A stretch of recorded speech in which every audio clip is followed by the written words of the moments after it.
When you're working with an underpainting, as in this instance a Grisaille made in acrylic, you have the opportunity to work back into that study using oil paint.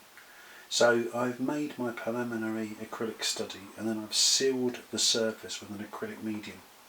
That means I can now start to work over the top of my image with oil paint. And what I've done here is that this is oil paint diluted with white spirit. So at the moment I'm glazing into my painting, adding colour. Now traditionally this is quite an old technique.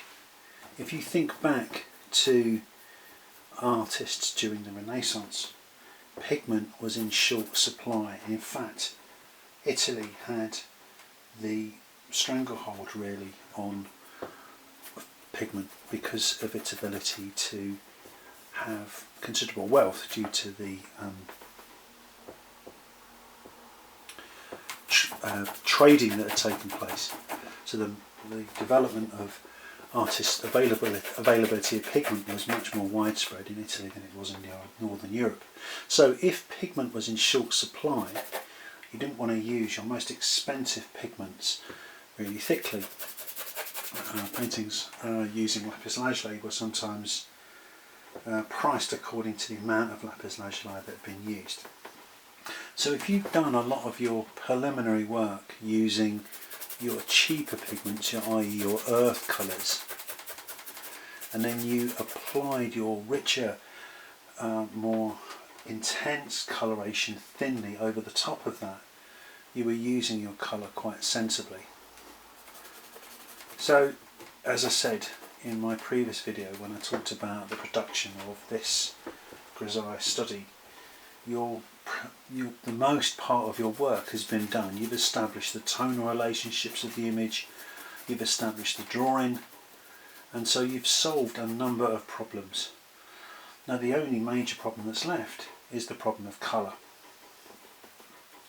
So I'm using a combination of transparent and semi-opaque colour.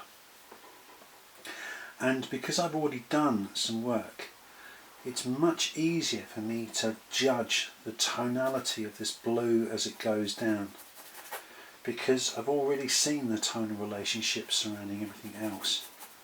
So I can tell whether that blue is too light or too dark.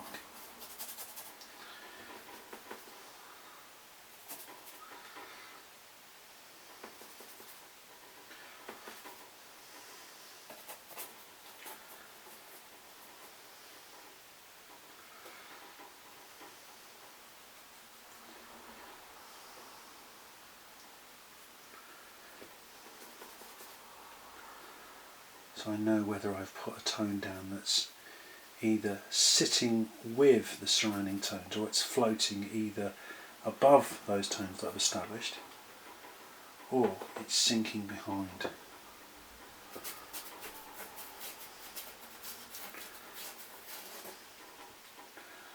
Now obviously in this instance, because my underpainting was made in acrylic, I can start this oil painting using quite terpsy colour. If I started to add more layers onto this painting, I would need to modify their oil content, so I would need to start adding greater oil layers, so following the standard rule of lean to fat.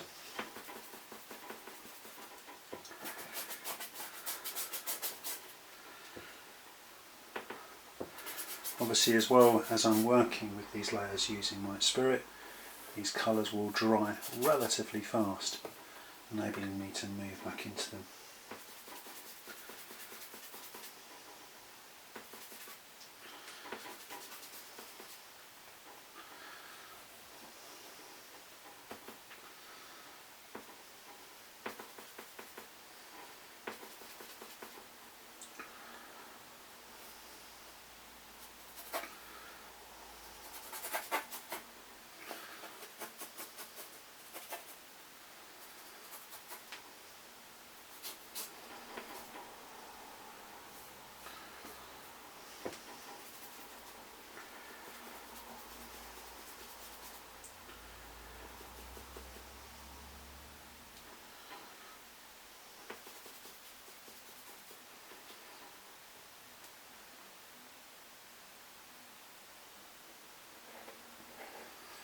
So again, remember that the colour that you mix up on your palette, particularly if your palette is white, is not necessarily going to read tonally accurately when you then place it on your painting. It's only when you've placed that colour where you get a true understanding of the need for it to be lighter or darker. So there can be a certain amount of interplay between the painting and the palette.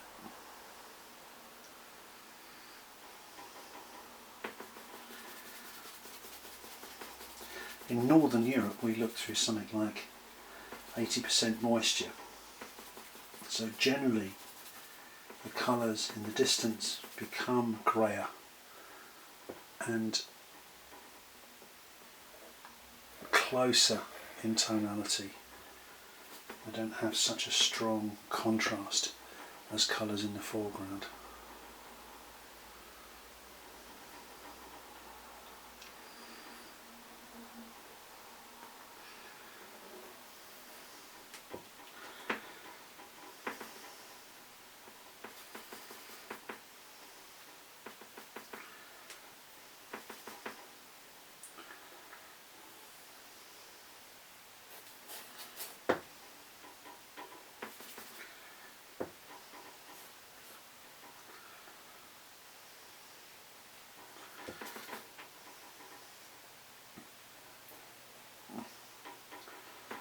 I suppose I'm always reminded when I think about this way of working, I'm always reminded of old photographs.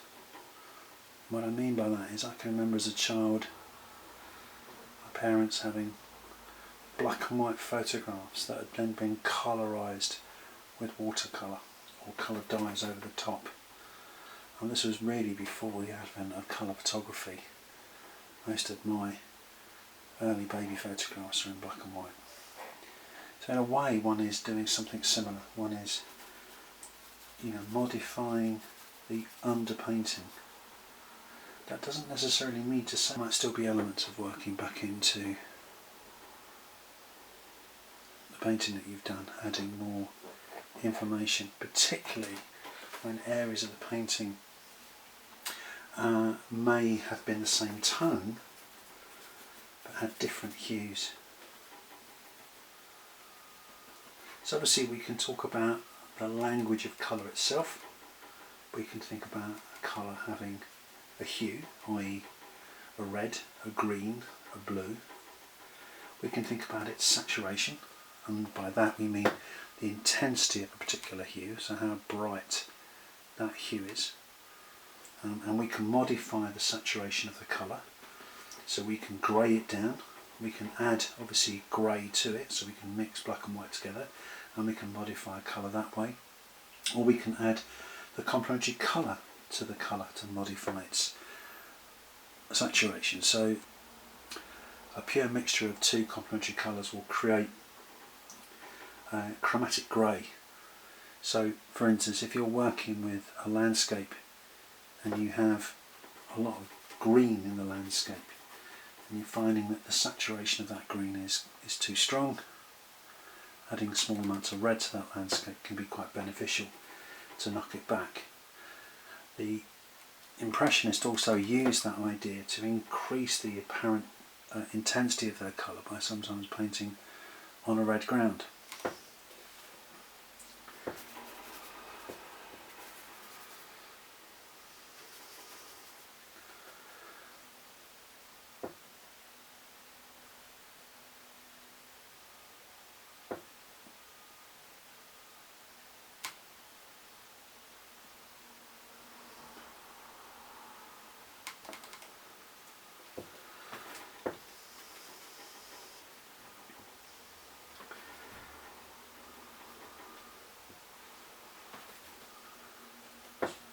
Again, I've talked about this before, but I think that colour is relational and that one doesn't really fully see a colour until you've placed other colours surrounding it. So the idea of laying a colour down and then being able to work back into it is really useful.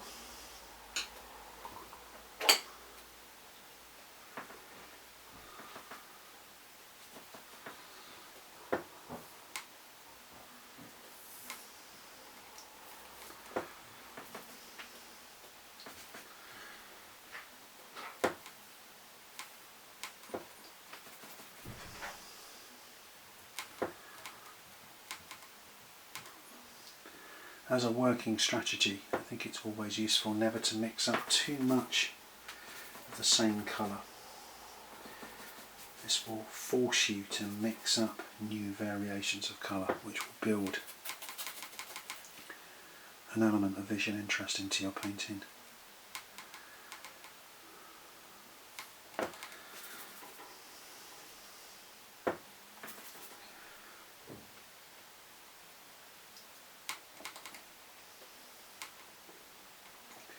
Of course, one cannot help but think about the abstraction of landscape as well, so to think about not just what you see, but to think about how one colour might work against another colour. What might create that more visually interesting dynamic. So again, don't be frightened to play with your palette. I'm introducing some red into this green now to modify.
Sometimes it can be quite good to modify the surface of the painting with the palette knife, particularly when you start to get into the foreground.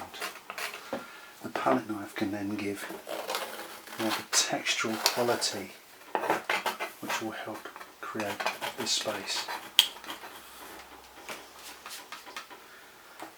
Sometimes it's quite nice to disrupt the surface.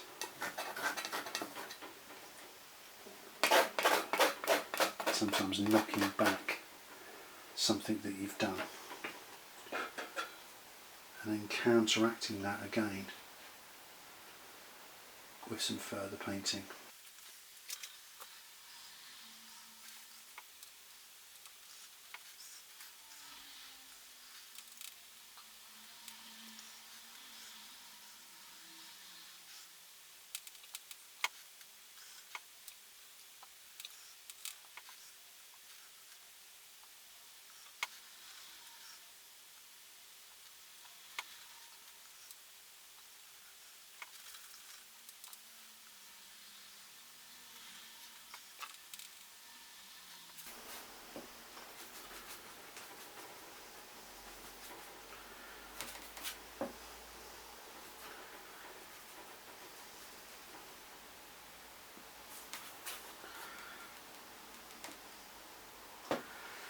So it becomes this process of addition and subtraction, taking things back, reworking things, adding a layer, deciding whether that layer works or not. Sometimes these decisions are also in part informed by the colours that you've got left on your palette.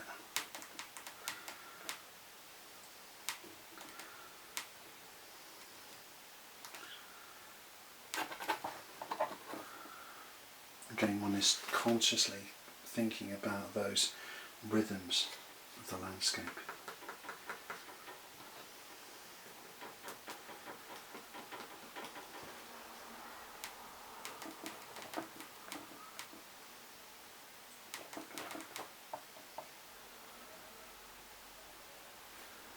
Hopefully the underpainting that you've made at the start has solved a lot of the visual problems for you, and that now it's really a case of tweaking and manipulating the painting until you're happy with it.